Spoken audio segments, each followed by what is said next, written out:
Hello Chris, thank you so much for coming to talk to me. Chris Holmes, Equality and Human Rights Commission board member, holder of 9 Paralympic gold medals, member of the London 2012 Games bid team, director of Paralympic integration for the London Games, member of the House of Lords. So, Lord Holmes, we're here today to talk about working in times of change, challenge and churn. Many people are feeling a bit windswept at present. Reduced budgets, increased demand, pressure to do more with less. And the question is how to react to this. It can be tempting to put your head down and hope for the best. But I think it's still possible to move your agenda on forward and to make gains, even when it feels as though you might have a mountain to climb. So I'm hoping that today you can cast some light on how people can do this. After all, you spent 10 years pursuing the ambitious goal of transforming attitudes towards disabled people, and your ambitions weren't confined to the UK. Your goal was worldwide transformation.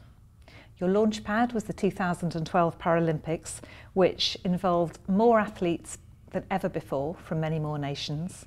It generated record ticket sales, and there were more broadcast hours than ever before for Paralympics.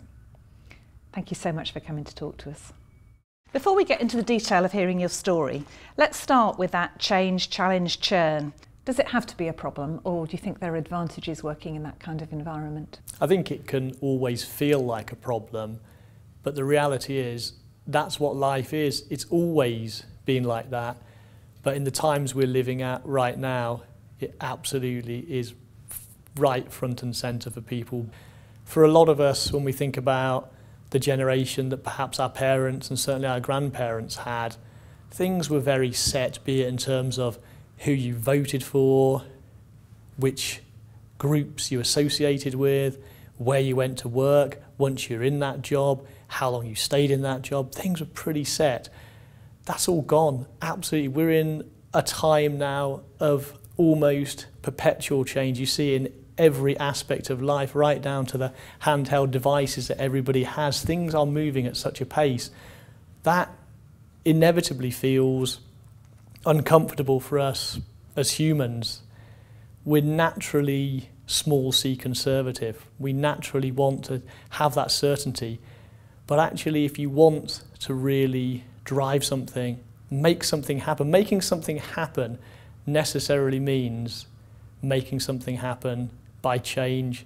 So it's understanding the environment, being very clear about the environment you're in, being very clear about the point you're trying to get to, and then working out how you fill that gap between those points. But making something happen is inevitably about understanding, appreciating, embracing, and operating within an environment of change.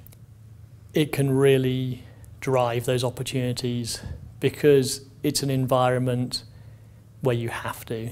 If you consider where a lot of organisations are now, particularly in the public sector, in the third sector, I fundamentally appreciate how challenging that environment is, but it means people are forced to think different, to think how can we still make stuff happen. If you consider the EHRC itself, massively reduced budget, massively reduced headcount, but we can still make a heck of a lot of stuff happen within that environment. We've still got a big amount of resource and a lot of people across the country. We can still make a lot of stuff happen. So it's understanding that even if something's challenging, even if you haven't got the money and the people you might necessarily want ideally, you can still really make great stuff happen by being clear about the vision, being clear about what you're trying to achieve, and then you attach the people and the resources to that challenge.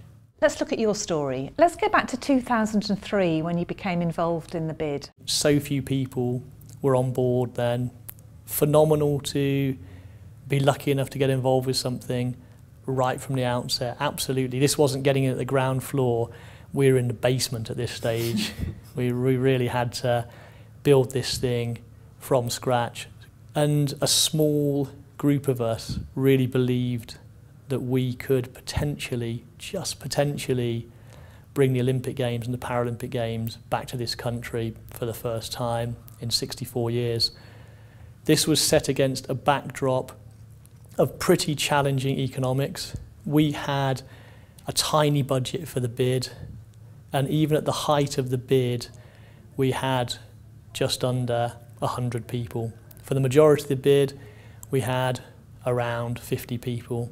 So 50 people believing, working towards potentially winning the Olympic and Paralympic Games bid back for Great Britain against a tough economic backdrop, against a media backdrop where pretty much nobody in the press believed that we could win. Quite the reverse. Negative headlines throughout the whole of the bid, and a public who were at best pretty sceptical about whether we could win, and even if we did, pretty sceptical about the sort of games that Great Britain could put on. But that core of 50 people believed in it, stuck to it. It didn't matter about all of that negative press. It didn't matter that we knew there's a massive rump of public against what we were trying to achieve, because as a team we were committed, we were connected, we really believed that just maybe if we stick to it we could potentially get a decision. So we all went to Singapore very much with that in mind. Listening to you talking, it sounds very much like sometimes you see sports people talking on television, oh, I'm going to run my own race, I'm not going to worry about the other competitors. Do you think your sporting background helped you? I think it was an incredible supporting element to have there in so many ways, not least to know that it's possible to get a heck of a lot of work done in a day. When I was competing, the alarm clock would go off at 4:30 in the morning for morning training. I knew what it feels like to be committed to a plan, a vision, a programme, and to stick to it. Yep, to keep considering it, to keep revising, to keep looking at it, to make sure you're on the right path, but providing all those things come back with the positive answers, to absolutely stick on it. That was incredibly helpful to me in the bid and in the planning phase, because as much as anything, it enables people to continue even if there's a lot of negativity and stuff which could otherwise knock you off your path.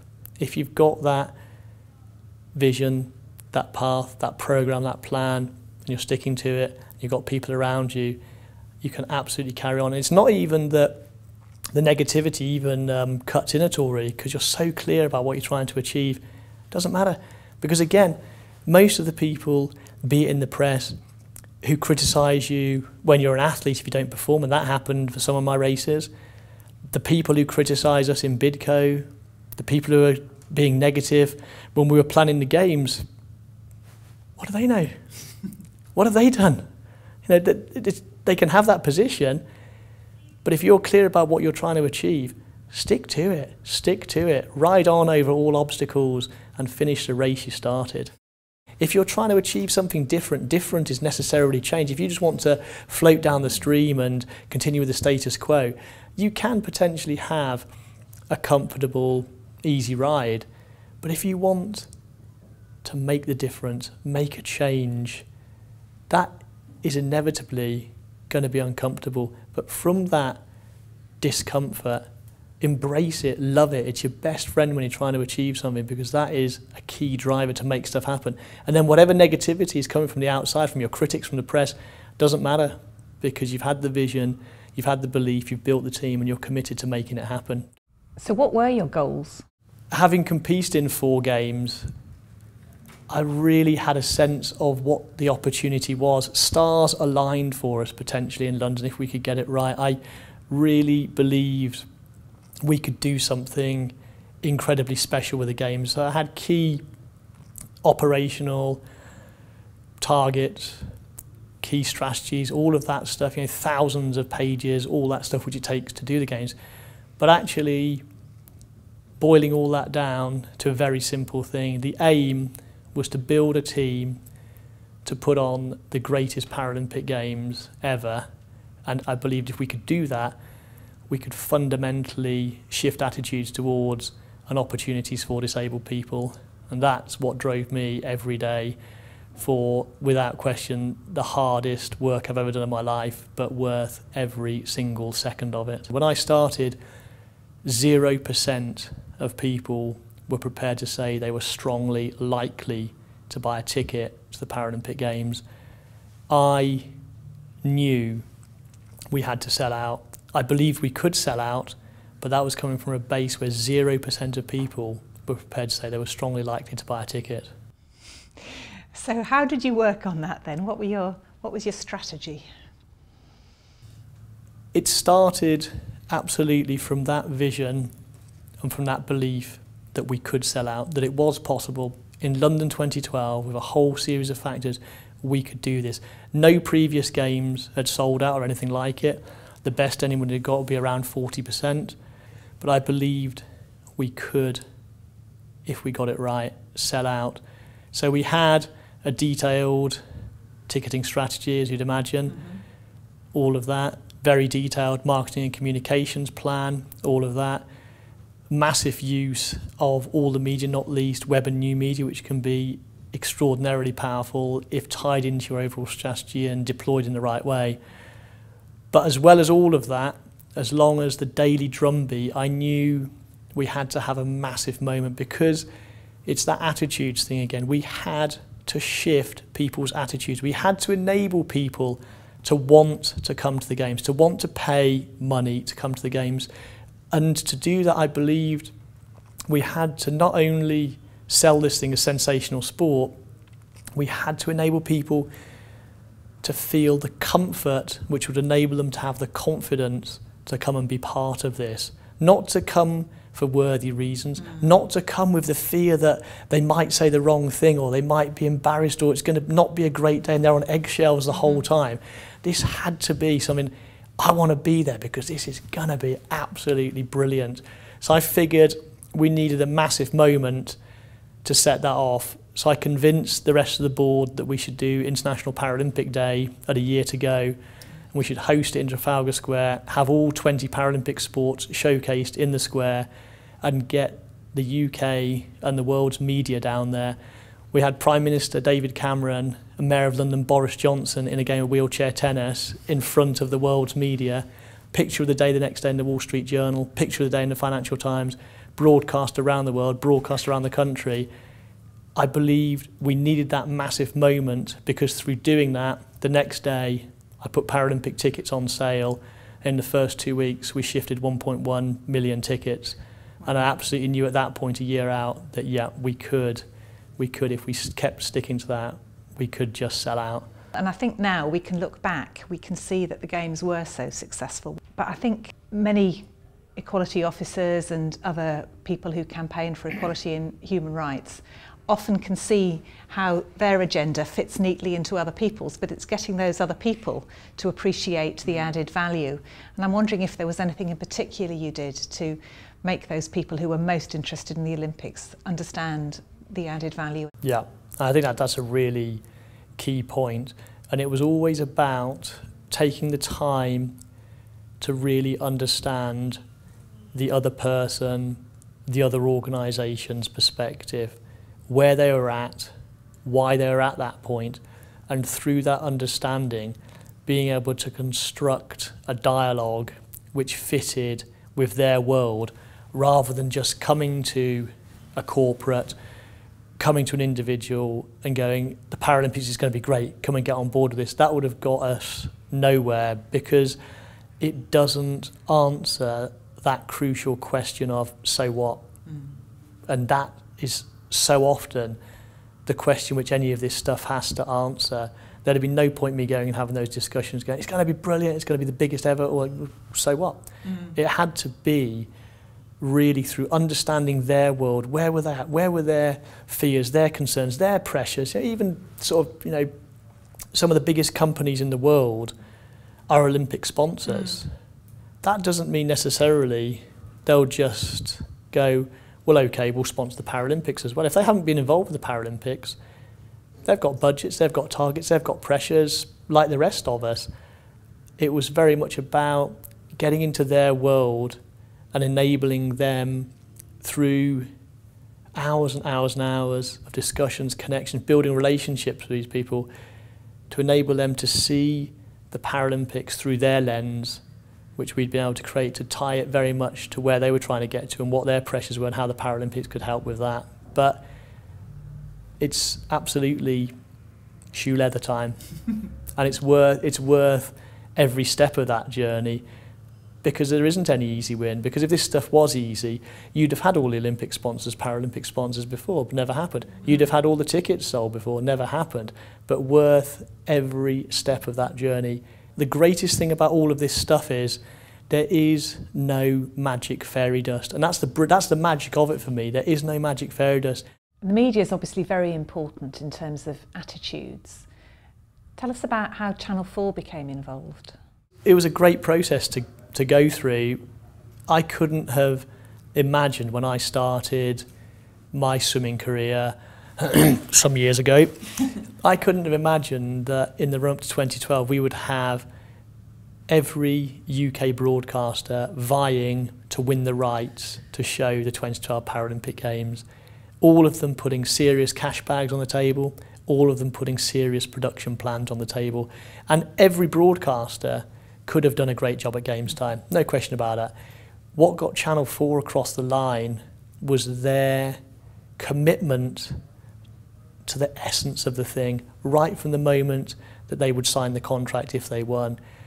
Not just to cover the games at games time, but to mainstream Paralympians, Paralympic sport and the Paralympic Games into their flagship programming, not least Jon Snow's championing of it on Channel 4 News, absolutely superb. But on all, there was a Paralympic Come Dine With Me across all of their roster of programs, and a genius in their chief marketing officer, and Dan Brook, we put together a short film because, again, as with International Paralympic Day in terms of tickets, I knew we needed another big broadcast moment just before the games to drive even more spectators and more interest into this. So we spent over a year talking, discussing, debating, arguing about this marketing film.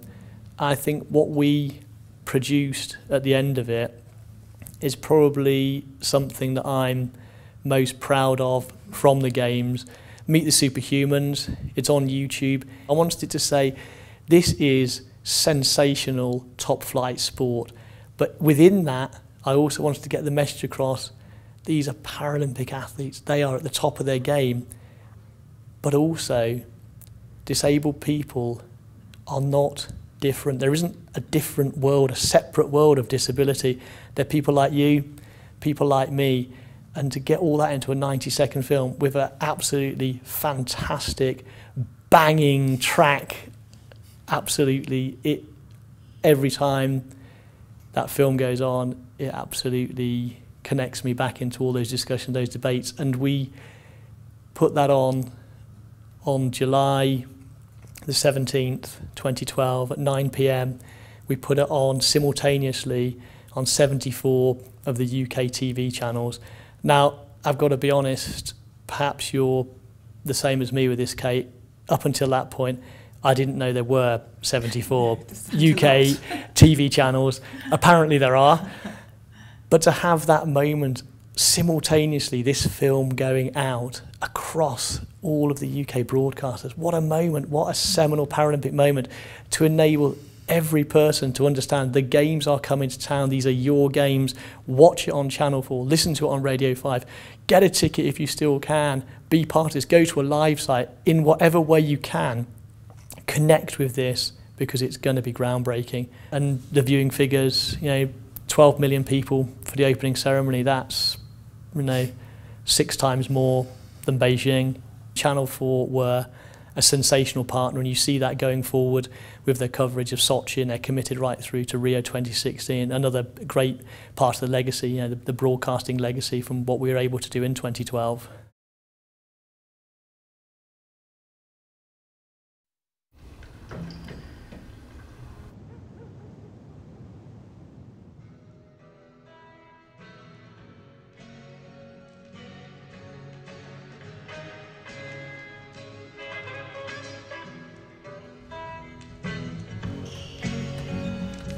Well, yo, right now, kick know what goes on. Rolling stones in the rap game, not bragging. Lips bigger than Jagger, not sagging. Spell it backwards, I'ma leave it at that. That ain't got nothing to do with rap. Get up. Just like that. Get up. Just like that. Get up. Just like that. Get up. Just like that. I know this is a shock. Screaming gangster 20 years later. Of course endorsed while consciousness faded. New generations believe in them fables. Gangsta boogie on 2 turntables. Thank you for letting us be ourselves. So don't mind me if I repeat myself. These simple lines be good for your health. To keep them crime rhymes on the shelf. Live love life like you just don't care. Never scared. Rain and noise is the moment they feared. Get up, still a beautiful idea.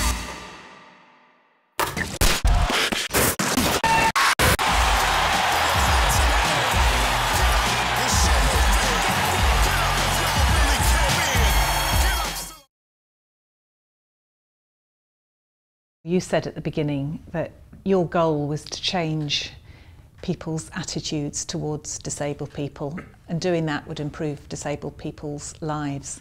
Looking back on it now, was it a success? Were attitudes changed? Has the landscape actually changed? For others to judge, but in the research that we did in the Autumn Post Games, it was incredible how we had shifted the dial, both in terms of the quantitative and the qualitative research.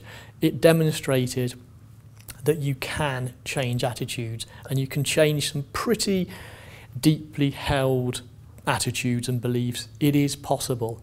But what that research also showed was, as one would imagine, this was a major event in the summer of 2012 with a decent build-up. But imagine a lifetime of attitudes, beliefs, positioning that many people would have had.